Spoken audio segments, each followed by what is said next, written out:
Welcome back to the Barbell Brigade talk show. I'm here with our guests, Quiet Mike and BK from Tokyo Drift. Hello. How's it going? What's that song? Doot, doot, doot, doot, doot, doot, doot. That one? That was not good. Yeah. Also, my name's JP, by the way. All right, so. Bro, that's the second chair I've broken live. Wait, did you just break that chair? Dude, I've been bulking, dude. That's a write-off, though. Yeah. Cool. Business advice. Are we going to fix that right now? Yeah, dude, continue. We're good. All right, bet. Today's topic is coming from our winner of our giveaway, Juan Blanco on Instagram. And their question was, should you be optimizing everything? So this is obviously Bart's specialty. Yeah, this is a JP question, dude. You know what I like to say, and maybe you'll disagree, Mr. Optimal. Well, I want to hear from you guys first, and then I can give my 2 cents. I think that optimal is Subjective. similar to perfection. Where maybe it's a goal we can reach for, but it's probably something we shouldn't obsess over. But I do think that's me diving into semantics. I think the term optimal and trying to do the best with the best we can is something you should always shoot for. Like, why would I want to waste my time not being good or doing something that's, spinning my wheels, for lack of a better term. And again, JP's done such an amazing job bringing some evidence-based and really great communication and teaching the masses. You really have. And you're one of the very few that I'd even probably, not to shit on TikTok here, that I'd rub elbows with in the game right now, because there's so much nonsense and controversy and that's the fitness industry in general, right? It is. But on TikTok in particular, it's so easy to go viral. And so when people are controversial on purpose, they can go viral and get a big old voice and don't take the responsibility of actually helping people, and you have done an amazing job at it.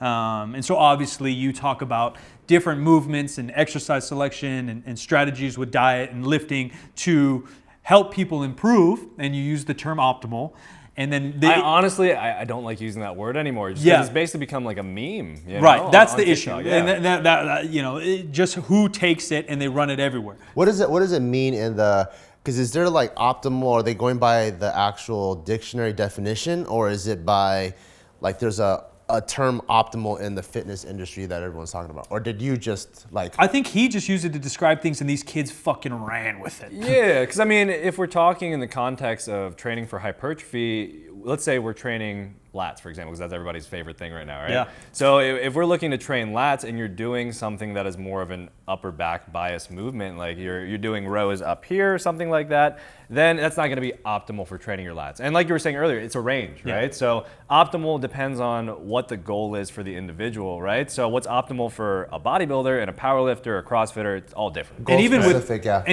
with that, it's not a target you can hit. There's nothing that's optimal. Yeah. Like it's not like destination fulfilled. That's why I get all these questions. What's the best thing for this? Yeah, there's no best. There's some things that are really good and some things that may be better than others. And JP's done a great job of teaching people that where you place your elbows, simply stated, in a row, may affect what musculature you're training. It is just a term. It's a fine way to describe things how JP would casually, but then these people just started fucking running. Well, the context. How are they taking it out of like what you're talking about? So, I mean, I think that they'll just use it to be toxic sometimes, Somebody will do something that they don't quite agree with, and all of a sudden it's not optimal. Like squatting for legs. Yeah. Squatting for legs is a huge argument. They're like, and the issue also is when you're talking the internet and broad range is the people don't have the scope of knowledge that JP does. Yeah. JP understands much more than just exercise selection. He understands volume and stimulus and all these things. And so he has a bigger bag of tricks. Bro, I'm fucking tapping in, debating these kids on squatting. They literally told me that my squats can't build legs. That's insane. And I'm like, well, they're like, you can't get to failure. They hear a soundbite, right? And they're talking about their main argument was you can't get to failure, and my main argument is you don't need failure. You don't need extreme failure. You need to be in evidence. Is that really what they were saying? You can't go to failure with it? Yeah, they're like, and I understand. It's harder, but you can, and then also you don't need to, like you said. A lot of evidence is pointing that we just need to be within like 4 reps. And depending on the intensity of the movement, it's really easy to get to 75% of your 1 rep max and get within 4 reps. I think it's those 5 reps leading up to failure. Those are those effective reps for hypertrophy right there. If you're hitting those reps, you're making good progress. So if you can get 1-2 reps away, that's plenty. Right, and then 4, or even if you just like squatting, Right. Have fun too. Right. People are taking fun out of everything. Well, and the too. other argument that, because obviously I'm biased towards the squat, is my argument is it's easier to overload over time. So you can make an argument that volume over time and frequency over time, if you're efficient at the movement, that you could maybe get more stimulus overall. And I would never say that squatting's the only way or even the best way to build legs. I would never. But when I think baiting little enjoyability shitters, is big too, though. Yeah. Like in terms of how hard you're able to push yourself with the movement, because that voluntary force that you're putting into that movement, Right. you have to have some kind of drive to do that. Yeah. So if you're not psyched up to get into your lift and you're doing, say, a hack squat, which would be more optimal for quads, but you hate it, and then you have a barbell squat, which you actually like, then you're probably going to push a bit harder on that barbell squat. and then not to side rail this thing, but just talk shit on all these kids I argue all day. Why do you argue with kids all day? I don't know if they're kids. They could be grown ass men. They could be could fucking be. mechanics for all I know. They're just fools. Sometimes it is grown men. No, for Yeah, sure, yeah, for sure. yeah. I just say kids because we're on TikTok. But the other argument is they're like, well, squats are hard, the skill there. And I'm like, so you're telling me you're not doing something because it's more difficult and you don't want to learn. That's a huge argument. You've probably heard that argument, right? Like people are like, well, squats. Well, the skill, the technicality of the I'm lift. like, yeah, that's the point. That's why I like being an athlete. It's called lifting weights is fun. Yeah. I would understand maybe if you're talking about Olympic lifts, which don't have as much application towards Right, and hypertrophy no or something. eccentric and a Yeah. bunch of things that have nothing to do with Exactly, hypertrophy, yeah. sure. It's really hard to label something optimal though, because there's just so many factors, right? Like you're talking about the individual. Especially bodybuilding, right? Where like insertions and leverages and Yeah. mind-muscle connection. So I would say as somebody becomes more advanced with their training, it becomes a bit easier for them to pick, okay, this is one of the best exercises for me specifically. Because they've right? already deduced and eliminated all the ones that So don't they've work. tried a ton of stuff already, Yeah. yeah? And that's how you figure it all out. But I think that too many people are obsessing on optimal movements and forgetting that, again, it's a range, and that if you're gonna really figure out what's optimal for you, you have to kind of branch out and see what fits your Explore. structure the best. Exactly. yeah, I got a conversation. I forgot who it was, but we were talking about exercise selection. I think it was is it sports science? Damn, I'm butchering his Instagram name. But we're super smart guy, super evidence based, and we were talking about why exercise selection in particular is such a hot topic. And he's like, well, it's low hanging fruit. If you do this, not this, you're going to get so jacked. They don't want to talk about volume. They don't want to talk about nutrition. They don't want to talk The about intensity of the intensity, lifts, exactly. frequency. Like when you're programming, as we all know, like there's so many factors you take into account, and not all of them are make or break your gains. But when you add them up correctly, you're going to be more likely to make progress. The similar question is, hey, JP, I bench 315. I want to bench 330 in November. Possible? Or is that optimal? Or is that good progress? Yeah. I don't know, man. If you're getting a step in front of the other step, let's Great. Yeah, let's keep going. Let's Keep just going. move forward. I always tell people, if you're making progress, don't question it. Yeah. Just keep going with it. You know? Because you never know. Like, oh, I Exactly. gained a half an inch on my arms this year. I'm going to gain half an inch every year. Like, no, dude. Get Just- everything you can out of what you're currently doing, and then once it stops, that's when you can start to look at the variables, right? sure. That's when you can start to change things up. What's your take on the word optimal now? It sounds like a little bittersweet. I literally don't like using it anymore, Yeah. just because people have memed it. I mean, How did you use it before? so I mean, I would use it to describe an exercise, like the same way I described, training for upper back versus training for lats. This is more optimal for training this So it's in musculature. comparison to something else. In comparison to something else. Or I would say, like the squat, for example. So I made some posts as to why I no longer barbell bench, why I no longer squat anymore. Yet he used to squat like a motherfucker. Yeah, I've seen man. it, dude. Yeah, He's very so strong. I was decent at squatting. Yeah, he's Like, really good. I think my best was like 455 for like 6 or something like that. And I think I maxed at like 515.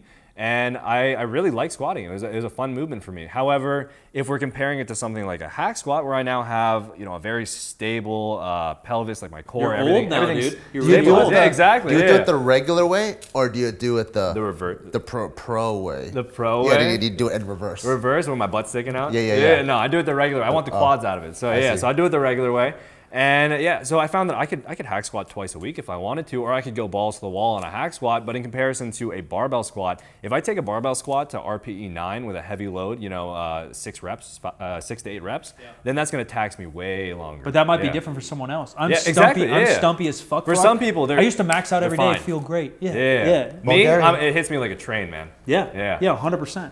Yeah, I think optimal, like I said, is like not only a moving target, but it's a destination you can never hit or actually see. It's just a general. your best. It's Is a it general something direction. that you should be striving towards, though? And I think it's a general direction, and Yeah. that's how I got into where I am now. And any knowledge that I have in lifting is I was like, all right, man, I'm going to the gym really hard 5 days a week. I don't want to spin my wheels anymore. How can I improve a little bit more? Right? Hey, I'm running a clothing company right now. How can I not spin my Streamline wheels this. for 3 years? How can I Yeah. build a process, a routine, and some knowledge to make this work a little bit faster, a little bit better? And I think partly that's why lifting is becoming cool. That's why entrepreneurship is becoming Yeah. cool, because all the responsibilities on you. Personal development. You have to build that routine and you have to build those habits or things aren't going to get done. And luckily for me, just building my own regimen's kind of been part of what I've done. But I think it's huge for a lot of people. Yeah, I think like zooming out a little bit more and thinking about like where you want to take your career or your fitness and or your relationships or whatever. I think the first precursor to even optimizing anything is awareness, right? Like you have to be aware of where your insertions are, like why this is better for your lats than this. Yeah, you got to do something to learn. Yeah, and I think even in your life, the first thing you have to be aware of is yourself, how do things feel, and even knowing that you have different buckets in your life.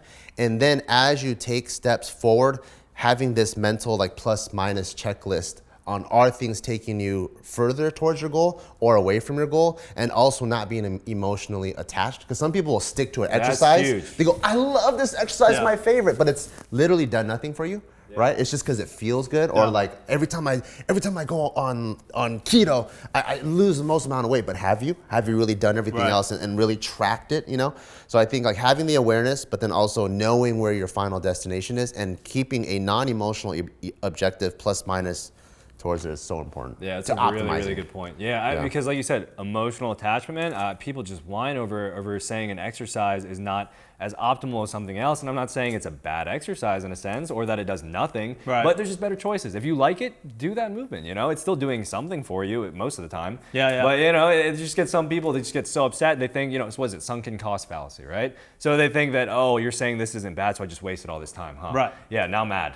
Right. Yeah. Well, a lot of the exercises you started to pin out and stuff, though, had to do with like literally just misinformation. Like the old bodybuilding thing is like wide grip, wide back. So you do a wide lat pull down to build your wider back. That's We're like, what Arnold taught me. yeah, we're like, well, that doesn't quite line up, and That's you'd fucked explain up. how and why. You weren't as black and white as people I'm made gonna it. bring Arnold into the next episode. And Oh, you're I'm gonna debate rip him, dude. He told me a vegetarian burrito would give me a boner.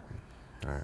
Ladies and gentlemen, let us know what is the most optimal thing or most optimized thing you've brought into your life or your nutrition or your fitness. Join us next time, Barbell Brigade Talk Show. I'm the new host. I'm taking over. Catch you next time. I'm Small Mike. Pee pee wee wee.